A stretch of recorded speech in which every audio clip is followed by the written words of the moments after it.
आज नई उड़ान में एक ऐसी ट्रेडिशनल रेसिपी लेकर आए हैं जो क्रिस्पी भी है, मीठी भी है और रसीली भी है और खाने में तो स्वादिष्ट है ही।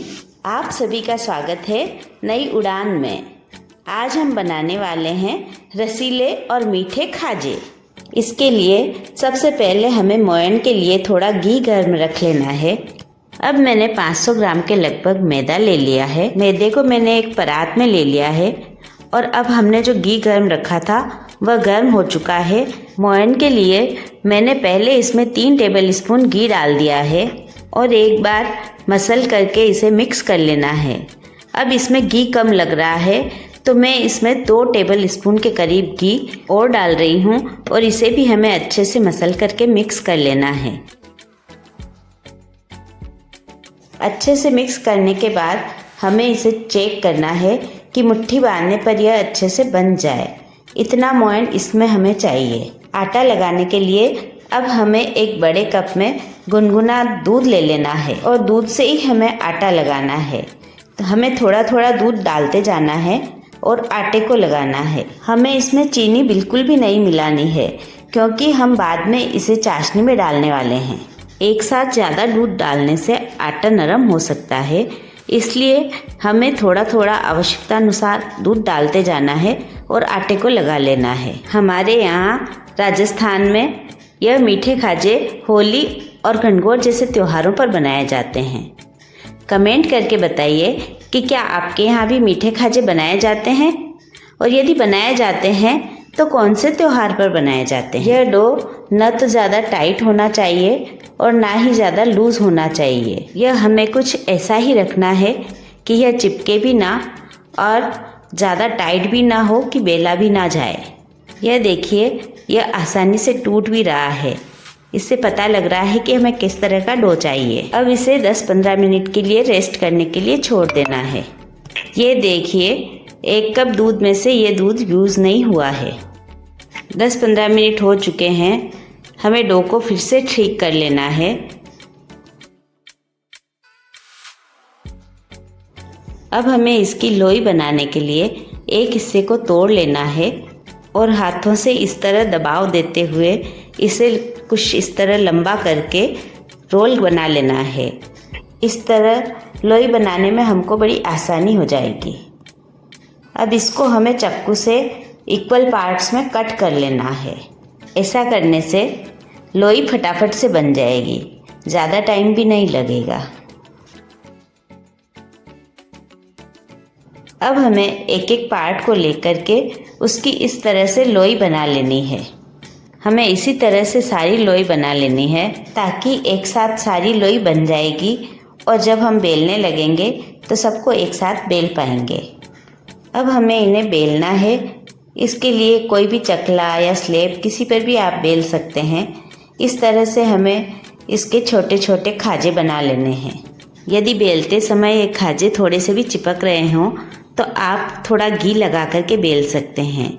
मैं यहाँ पर बिल्कुल भी घी का उपयोग नहीं कर रही हूँ क्योंकि आटा बिल्कुल बराबर लगा है तो यह बिल्कुल भी नहीं चिपक रहे हैं। एक कपड़ा बिछा करके हमें सारे खाजे को कपड़े पर फैलाना है। ये देख सकते हैं कि हमें इस तरह के ही खाजे की मोटाई रखनी है। न तो ज़्यादा मोटा होना चाहिए, ना ही ज़्यादा पतले होने चाहिए।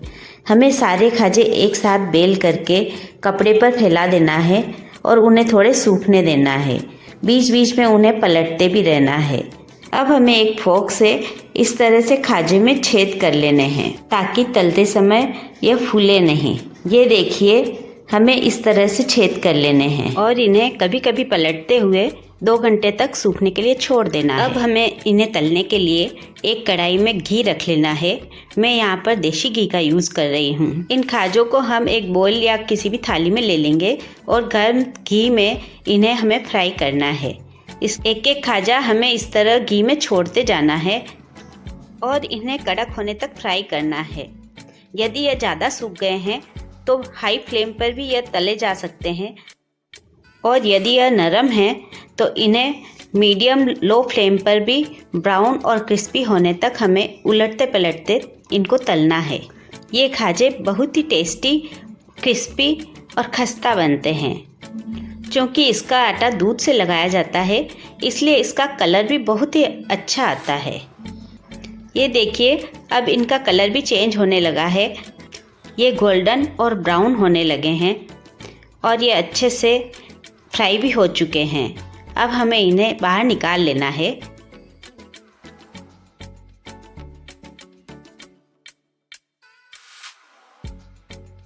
इसी तरह से हमें सारे खाजे फ्राई कर लेने हैं।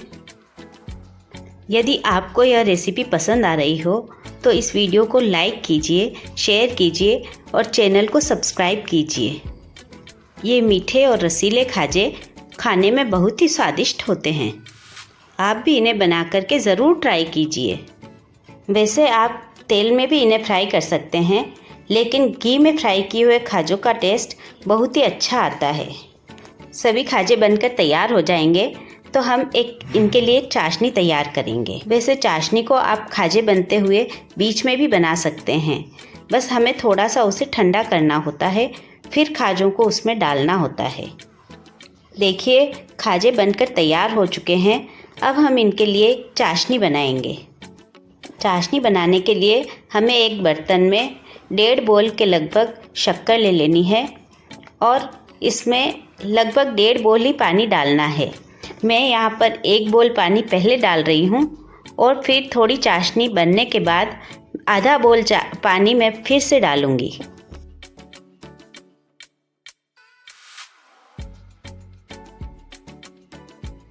अब आधा बोल पानी में और डाल रही हूँ और पूरी शक्कर पिघलने तक और थोड़ा सा उबाल करके चाशनी बनने तक हमें इसे गैस पर ही रखना है। इसकी चाशनी को हमें गुलाब जामुन की चाशनी से थोड़ा गाढ़ा रखना है और थोड़ी सी चिपचिपी होने तक हमें इसे पकाना है। यदि चाशनी ज़्यादा पतली होगी तो खाजे इसमें डालते ही ज़्यादा नरम पड़ जाएंगे और यदि यह चाशनी गाढ़ी ज़्यादा होगी तो खाजे पर यह शक्कर की तरह जम जाएगी। चाशनी तैयार हो चुकी है और थोड़ी सी ठंडी भी हो चुकी है। अब हम इसमें एक एक करके खाजे को डालेंगे और उन्हें उलट पलट करके दोनों तरफ से चाशनी में कोट कर लेंगे। अब मैं एक थाली में स्टैंड रख करके उस पर एक जाली रख रही हूँ। आप किसी भी स्ट्रेनर का भी यूज़ कर सकते हैं। अब हमें इन खाजों को निकाल करके इस स्ट्रेनर पर रखना है ताकि सारी चाशनी नीचे नितर जाए। इस तरह करने से एक्स्ट्रा जितनी भी चाशनी है वह नीचे निकल जाएगी। इन खाजों को हमें थोड़ा सा खड़ा खड़ा रखना है ताकि चाशनी आसानी से नीचे निकल सके। सारे खाजों पर हमें इसी तरह से चाशनी चढ़ा लेनी है और यदि हमारे पास एक्स्ट्रा खाजे हों तो हम उन्हें फीका भी रख सकते हैं और जब चाहें तब गरम गरम चाशनी पिला करके भी खा सकते हैं। ये देखिए, खाजे बिल्कुल चाशनी पिला करके तैयार है। मैं आपको दिखाने के लिए थोड़े खाजों को ही चाशनी पिला करके बता रही हूँ। तोड़ने पर भी ये कितने क्रिस्पी लग रहे हैं और बाहर से रसीले भी और मीठे भी हैं। गरम गरम खाने पर यह बहुत ही ज़्यादा स्वादिष्ट लगते हैं।